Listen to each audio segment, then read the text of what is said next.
ನಾವಿವತ್ತು ತಡಿಯಂದಮೋಳ್ ಟ್ರೆಕ್ಕಿಂಗ್ಗೆ ಬಂದಿದ್ದೀವಿ.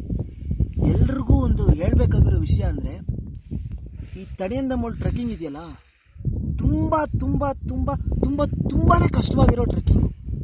ನಿಮ್ಗೆ ಹತ್ತಬೇಕಾದ್ರೆ ದಾರಿ ಇದೆ, ತುಂಬ ಈಸಿ ಅಂದ್ಕೊಂಡ್ಬಿಡ್ತೀರಾ. ಬರ್ತಾ ಬರ್ತಾ ನಿಮ್ಗೆ ಗೊತ್ತಾಗುತ್ತೆ, ತಡಿಯಂದಮೋಳ್ ಹತ್ತದವ್ರಿಗೆಲ್ಲ ಗೋಲ್ಡ್ ಅಂತ ಒಂದು ಘೋಷವಾಕ್ಯನೇ ಬರಿಬೇಕು ಅನಿಸುತ್ತೆ.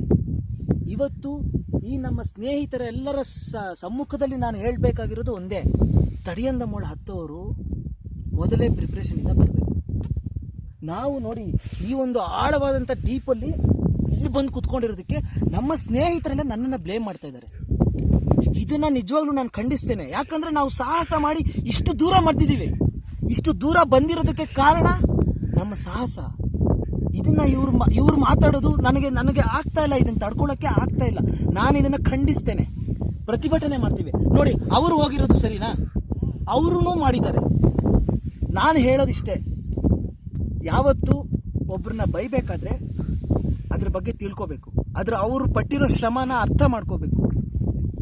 ಅಶ್ವಿನ್ ನಾನು ಇಲ್ಲಿ ಕುತ್ಕೊಂಡು ಒಂದೇ ಒಂದು ಸೆಲ್ಫಿ ತಗೊಂಡ್ವಿ. ಇದರಲ್ಲಿ ಏನಾದರೂ ತಪ್ಪಿದ್ಯಾ? ಈ ಪಕ್ಷಿಗಳು ಇಷ್ಟು ಸ್ವಚ್ಛಂದವಾಗಿ ಹಾರಾಡ್ತಾ ಇವೆ, ಅದಕ್ಕೆ ಎಷ್ಟು ಸ್ವೇಚ್ಛೆ ಇದೆ, ಅದರಷ್ಟೇ ಸ್ವೇಚ್ಛೆ ನಮಗೂ ಇದೆ ಅಂತ ನಾನು ಈ ಮೂಲಕ ನಿಮಗೆ ಹೇಳಕ್ಕೆ ಇಷ್ಟಪಡ್ತೇನೆ. ಅಷ್ಟಲ್ಲದೆ ಈ ತಡಿಯಂದಮೋಳ್ ಟ್ರೆಕ್ಕಿಂಗಿಗೆ ಮೊದಲನೇವರಾಗಿ ನಾವು 150 ರೂಪಾಯಿ ಪ್ಲಾಸ್ಟಿಕ್ ಬಾಟ್ಲಿಗೆ ಕಟ್ಬಿಟ್ಟು ಬಂದಿದ್ದೀವಿ. ಈ ಒಂದು ವಿಚಾರ ನನಗೆ ತುಂಬ ಖುಷಿ ತರುತ್ತೆ. ನಾನು ಹೇಳ್ತೀನಿ, ನಾವು ಇವತ್ತು ಹೆಮ್ಮೆಯಿಂದ ಹೇಳ್ಕೊತೀವಿ, ಇವತ್ತಿಂದು ನಾವು ಮೊದಲನೇ ಎಂಟ್ರಿ ಆಗಿರೋದಕ್ಕೆ ಆ 150 ರೂಪಾಯಿಗೆ ನಮಗೆ ಹೆಮ್ಮೆ ಇದೆ. ನಾವು ಯಾವುದೇ ಪರಿಸರಕ್ಕೆ ಪ್ಲಾಸ್ಟಿಕ್ಕನ್ನು ಹಾಕ್ತೀರಾ, ನಾವು ಪರಿಸರವನ್ನು ಸಂರಕ್ಷಣೆ ಮಾಡ್ತೇವೆ ಅಂತ ಈ ಮೂಲಕ ನಿಮ್ಗೆಲ್ಲರಿಗೂ ನಾನು ತಿಳಿಸ್ತೇನೆ. ಸಾಕ್ಷಿ ಕೂಡ ತೋರಿಸ್ತೇನೆ. ಯಾಕಂದರೆ ನೋಡಿ, ನಾನು ಈ ಒಂದು ಬೂಮರ್ ತಿಂದೆ, ಈ ಚಾಕ್ಲೇಟ್ ನಾನು ಪೇಪರ್ ಇಲ್ಲಿ ಬಿಸಾಕ್ಬಹುದು, ಆದರೆ ಆ ರೀತಿ ನಾನು ಮಾಡೋದಿಲ್ಲ. ಯಾಕೆ ಗೊತ್ತಾ? ಈ ಪರಿಸರದ ಬಗ್ಗೆ ನನಗೆ ತುಂಬ ಕಾಳಜಿ ಇದೆ. ಇಷ್ಟು ಹೇಳ್ತಾ ಈ ಒಂದು ಡೀಪ್ನ ಇನ್ನೊಂದ್ಸರಿ ಝೂಮ್ ಮಾಡಿ ಅಶ್ವಿನ್ ಅವರು ನೀಟಾಗಿ ತೋರಿಸ್ಬೇಕು ಅಂತ ನಾನು ಕೇಳ್ಕೊತಾ ಇದ್ದೇನೆ. ಈ ಡೀಪಿಂದ ಬಿದ್ದರೆ ಬಹುಶಃ ನಮ್ಮ ಬಾಡಿಯಲ್ಲಿರೋ ಯಾವುದೇ ಒಂದು ಪಾರ್ಟು ಸಿಗದೆ ಇರ್ಬೋದು.